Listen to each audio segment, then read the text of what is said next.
While the front lines of Ukraine are slowly collapsing under the barrage of Russian advances, Ukraine is now warning of possible power shutdowns across the country after a massive wave of Russian missiles and drones targeted the country's battered energy system.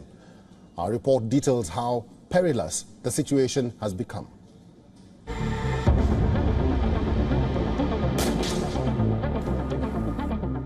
Russian forces unleashed a brutal assault on Ukraine. Over 50 missiles and 20 drones rained down across the country, targeting critical infrastructure, power plants, communication hubs and transportation facilities bore the brunt of the attack.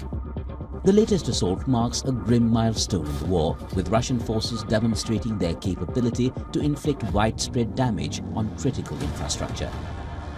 Experts say that by taking out power, Moscow aims to rob Ukrainian manufacturing of its energy supply, especially military plants, and crush public morale. Ukraine lost about 80% of its thermal power generation and about 35% of its hydropower capacity during the renewed attacks. Before Russia's invasion, Ukraine had one of Europe's largest electricity systems and was a net power exporter. Now, Ukrainian authorities are warning of large-scale blackouts without the help of its Western allies.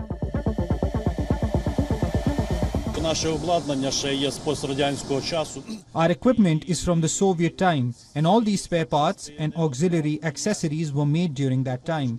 Without the help of European countries and our partners in general, it would be very difficult to restore the power plant. What we can, we restore by repairing. For the replacement, we would need the help of our partners. On the front lines, the situation is equally dire. Russian forces have made significant inroads, breaking through Ukrainian defenses in key strategic locations.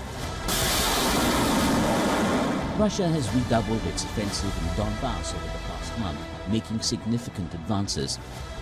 Moscow on Wednesday said its forces have captured 2 more frontline villages in eastern Ukraine.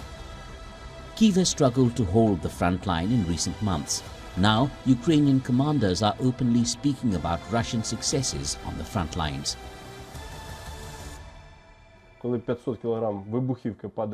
When 500 kilograms of explosives fall in a position, regardless of how well it was done, it will be surely destroyed. The enemy are burning everything in front of them with guided aerial bombs and have been actively targeting positions in frontline cities.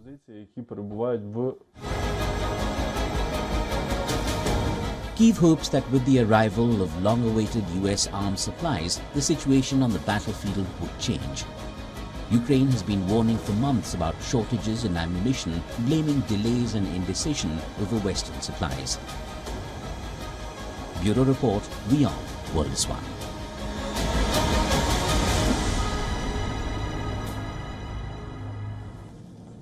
Well, let's talk about this. Retired Lieutenant Colonel Daniel L. Davis is a military expert. He's now joining us live from Virginia.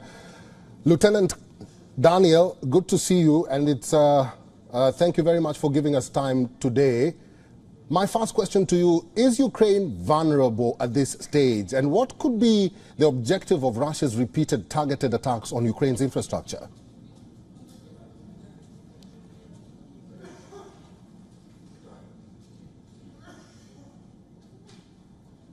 Recover from the losses that they've suffered so far, not just because of the delay and the inadequate amount of supplies coming in from the West, but maybe even more so because of the manpower issue on the Ukraine side. They simply don't have enough men, even with this mobilization, to offset losses, much less to create a surplus that they could then train and then try and drive Russia out. Russia, meanwhile, does have more personnel. They are recruiting many more than they lose, and their industrial capacity continues to crank out at high speeds, so they will always have an advantage in firepower. And especially when you're talking about this energy infrastructure, it's got multiple reasons and purposes for the Russian side. Number one is because it knocks out their energy and it makes it difficult for them to even move supplies around the country, move troops around the country, get reinforcements or anything else to even to the front line. And then, of course, it also impinges on their ability to make anything domestically, because it just constantly cuts the electricity out, or the missiles themselves hit the stores of electricity or the warehouses. So every way you look at it, because of the disparity in air defense and air power, this is just going to continue to get worse for Ukraine. Colonel Davis, what do you think the lack of air defense systems is doing to Ukraine? And is Russia or the Russian forces taking advantage of this weakness? With 100% certainty they are, and you see it across the board. This current shot overnight, where you had the 50 missiles and the 20 drones, just hitting targets all over the country, shows you that some of these targets have been repeatedly hit. Two of the thermal processing plants today had previously been hit. They had done minimal kinds of repair to try to get it back online, and Russia went back in and hit it again to knock it out. And as I think your correspondent mentioned there a minute ago, a lot of the spare parts necessary for this are so old, they're just not manufactured anymore, and it's hard to get onto that. But you also see this at the front line, at the literal front lines, at the supply area of the front lines. Russia's using these glide bombs, these pinpoint munitions. They're using air power. They're using drones. They're using artillery. Every way you look, these things keep coming in, and Ukraine simply doesn't have the air power to defend them. The few they still have are around, Kiev and some of these other high-profile targets, and even that is insufficient. So there's just not enough interceptor missiles or systems in the West to offset this, even if they literally gave everything they had. And no one in the West is going to give everything they have. So there is no prospect to get this imbalance fixed anytime soon.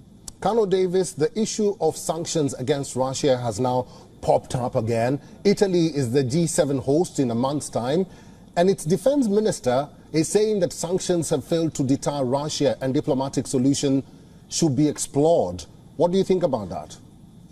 It's time for us to be honest with ourselves, in the West especially. And we see that, we've been trying to sanction Russia for 10 years. Really all the way back to 2014 when they annexed illegally Crimea, and all the things forward, of course, in 2022 when it ramped up to an all-new high. But look, Russia's used to this. They have learned how to endure the sanctions, and now that they've modified their economy so it goes elsewhere, so it's less restrictive and it's less vulnerable to these sanctions. So they're not going to work.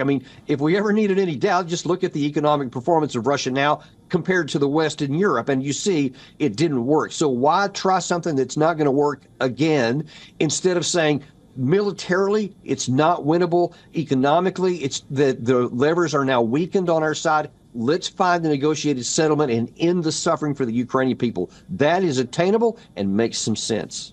Military expert making some sense for us is the retired Lieutenant Colonel Daniel L. Davis. Daniel, thank you for talking to us today. Always my pleasure. For all the latest news, download the WION app and subscribe to our YouTube channel.